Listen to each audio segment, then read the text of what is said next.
Assalamu alaikum. My name is Dr. Khalud Imran. Today we will discuss here about anemia in pregnancy and when the blood transfusion is needed during pregnancy or at time of delivery, cesarean और SVD normal delivery. आज हम यहाँ पे एक बहुत ही आम और अहम टॉपिक जो है वो डिस्कस करेंगे, जो हर हामला औरत को पता होना चाहिए कि हमल के दौरान खून की कमी कब होती है और उसको जो है किस तरह हम दूर कर सकते हैं और कब खून लगने की ज़रूरत पड़ सकती है। सबसे पहले तो फ़ीमेल को ये पता होना चाहिए कि नॉर्मल एचबी कितनी होती है। एक औरत की नॉर्मल एचबी 12 से 14 होती है। जब भी 12 से नीचे आ गई है तो ये एक अलार्मिंग साइन है। अब आपने अपनी गायनाकोलॉजिस्ट के पास जाना है, उनसे डाइट चार्ट्स लेने हैं, मेडिकेशंस लेनी है, आईवी आयरन का या जो है आईवी ब्लड का पूछना है। अब सबसे पहले इसमें जो एक अहम बात है जो मैं बताती चलूँ, वो सबसे अहम हमारी फ़ूड है कि अगर हमारी फ़ूड अच्छी होगी एक हामला औरत की तो ऑटोमेटिकली जो है उसकी एचबी और उसकी बाकी जो इंग्रेडिएंट्स हैं बॉडी की वो सब उसके पूरे होंगे। अब सबसे पहले जो है अगर 12 से कम एचबी आ गई है तो फीमेल ने क्या करना है, उसने अपनी फ़ूड को इम्प्रूव करना है। उसने क्योंकि जो हीमोग्लोबिन है, एचबी है, ये एक प्रोटीन है। इसका मतलब ये है कि अगर हम प्रोटीन डाइट लेंगे तो हमारी हीमोग्लोबिन खून की कमी दूर होगी। हीमोग्लोबिन कैसे दूर होगी, उसमें हमने रोज़ का एक अंडा लेना है, हमने मीट लेना है। मीट में छोटा गोश्त है, बड़ा गोश्त है, मछली है, ये सब हम इस्तेमाल कर सकते हैं। जो फ़ीमेल है उसके अलावा जो है फ़ीमेल को चाहिए कि वो ड्राई फ्रूट्स यूज़ करे। आलमंड्स में, बादाम में, जो काजू है और उसके अलावा जो अखरोट है, इनके अंदर भी एचबी का कंटेंट है। फ्रूट्स में आ जाएँ तो उसमें एप्पल जो है वो बहुत ज़्यादा जो है वो रिच होता है। अगर वो डेली का एक लिया जाए तो बहुत अच्छी एचबी इम्प्रूव हो सकती है। उसके अलावा डेट्स, खजूरें, रोज़ की फ़ीमेल 2 से 3 खजूर खाए हामला औरत।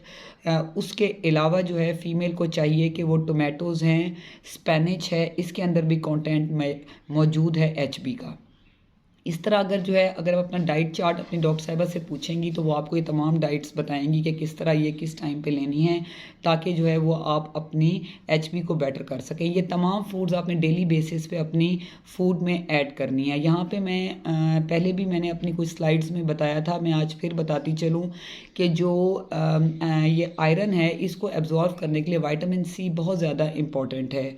तो ये किन फूड्स में होती है? स्ट्रॉबेरीज़ में होती है, कीवी फ्रूट्स में होती है, टोमेटोज़ में होती है, सिट्रस फ्रूट्स में होती है, लाइक ऑरेंजेस में।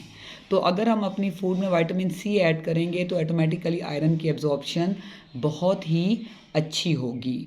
अब यहाँ पे जो नेक्स्ट चीज़ है, अगर आपकी उसके बाद भी एचबी इम्प्रूव नहीं हो रही, फिर अब जब आपकी गायनेकोलॉजिस्ट हैं वो आपके डाइट चार्ट्स के मुताबिक देख रही हैं कि आप इम्प्रूव नहीं कर रही, तो वो आपको आयरन की मेडिसन भी लिखेंगी और साथ में आईवी आयरन भी एडवाइस करेंगी।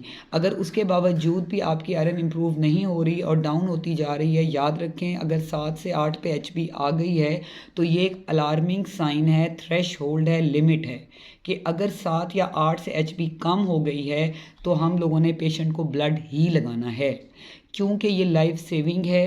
अगर 6 एचबी से नीचे पेशेंट डिलीवर नॉर्मली नहीं कर सकती, वो हैवी ब्लीड कर सकती है। पोस्टमार्टम हेमोरेज जो केस के बाद शदीद खून पड़ता है, पेशेंट उसमें जा सकती है, उसकी जान को ख़तरा हो सकता है। और अगर सजेरियन है तो इसका रिस्क 2 और 3 फोल्ड ज़्यादा हो जाएगा। इसलिए प्लीज़ जैसे आपको प्रेगनेंसी होती है अपने गायनेकोलॉजिस्ट के पास जाके अपनी तमाम बेस लाइंस करवाएं, स्पेशल एचबी, और उसके मुताबिक वो आपको गाइड करेंगी। और जो फूड्स मैंने बताई हैं वो जो भी बच्ची मैरिड है उसको चाहिए कि वो ये स्टार्ट कर दे और उसके एडिशन में फॉलिक एसिड भी ज़रूर ऐड करे। Thank you so much, take care, अल्लाह हाफिज़।